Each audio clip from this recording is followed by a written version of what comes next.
Imagine being 21 years old, seated across from some of the most influential businessmen in international sports, and having a $75 million contract in front of you. Rather than taking up the pen, you just slide your chair back, get up, and leave the room. Eala accomplished just that.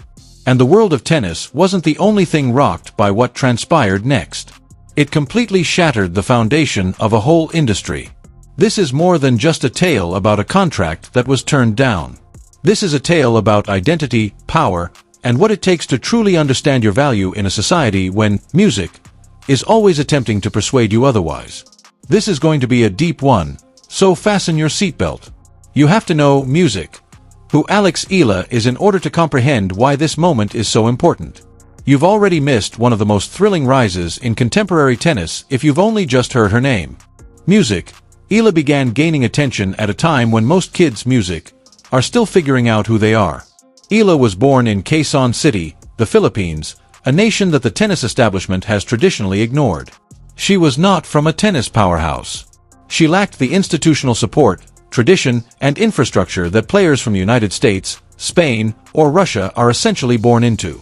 She possessed something that cannot be produced or purchased.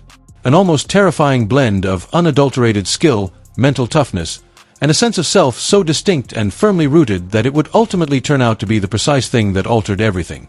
She was considered one of the world's best players by 2026. 171,000 people watched her pre-tournament press conference at the Australian Open online.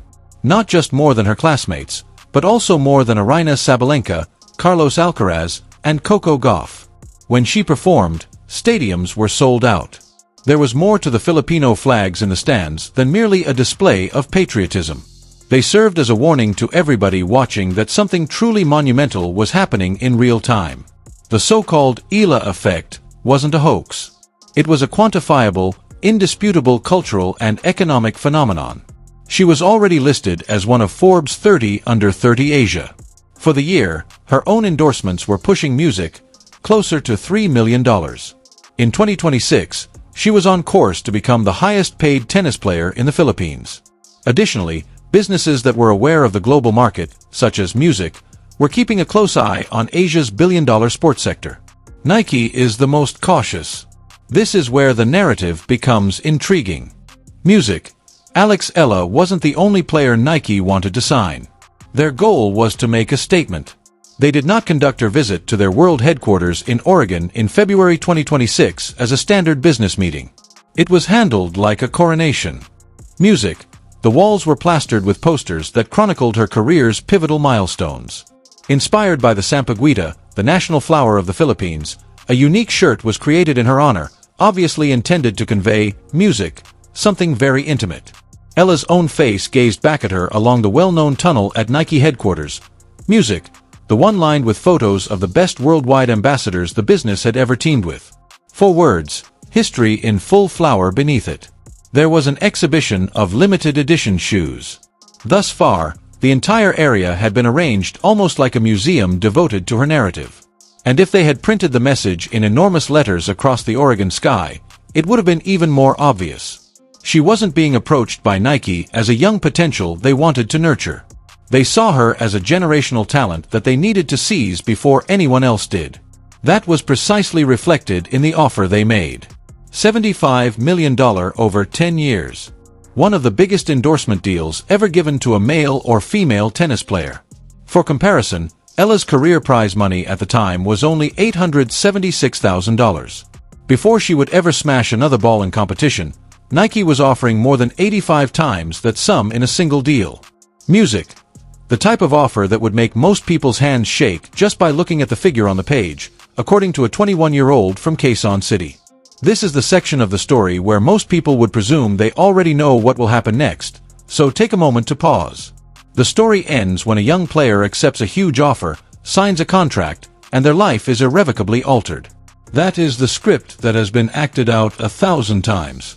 The athlete is the appreciative beneficiary, the company is the kind donor, and the transaction is a happy conclusion. However, Eala had not reached this point by adhering to someone else's plan. There was a problem. She felt it as soon as she began reading the fine print. Despite the red carpet, the special shirts, the custom shoes, and her own visage gazing back at her from a fabled hall of athletic prowess. Since then, people with knowledge of the negotiations have provided a detailed account of the particulars of Eala's worries. The contract as it was offered asked for more than simply her time, name, and traditional likeness. It was requesting authority. Nike demanded significantly more control over her public persona than she was comfortable with. Her capacity to collaborate with companies that were important to her personally and culturally would have been greatly hampered by constraints on other endorsement agreements. People acquainted with the negotiations claim that the contract structure was not intended to feel like a partnership. It was intended to feel like a purchase. And those two things differ significantly from one another.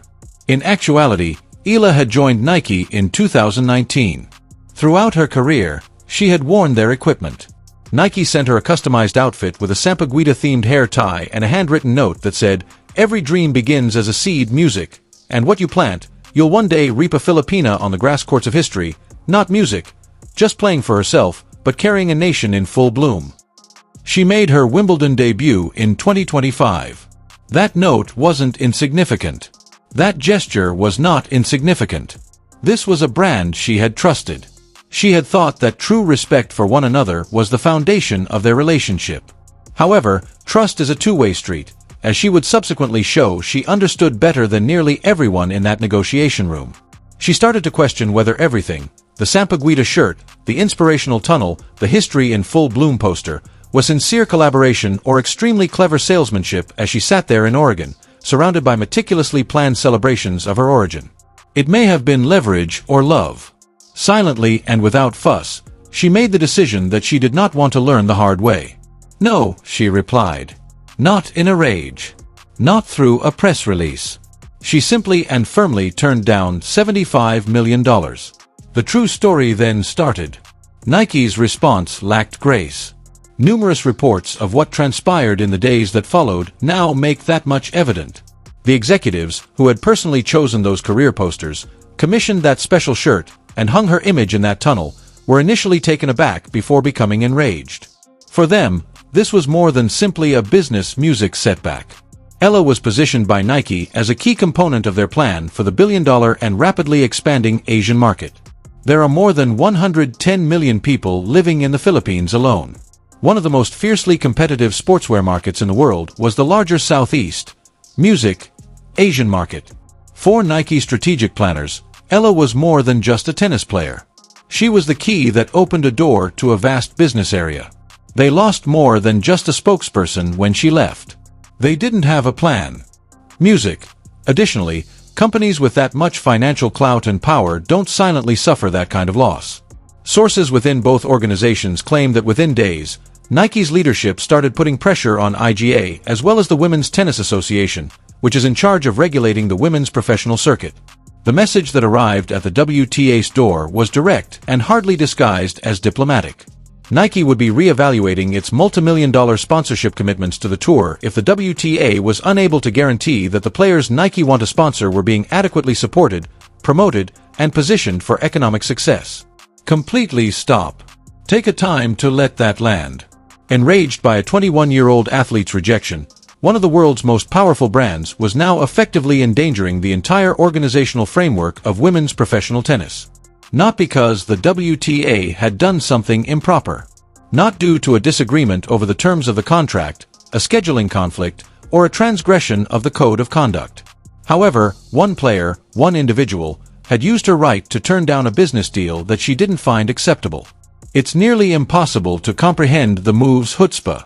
However, it did occur, and the WTA found itself in the midst of a dispute that it had not requested and for which there was no clear way out. Music. According to all accounts, the conversations that took place in the days and weeks that followed between Nike executives and WTA officials were quite contentious. Nike's demands went far beyond what would have been considered a legitimate business discussion. They wanted IGA to be assigned to more showcase courts at important competitions. They desired favorable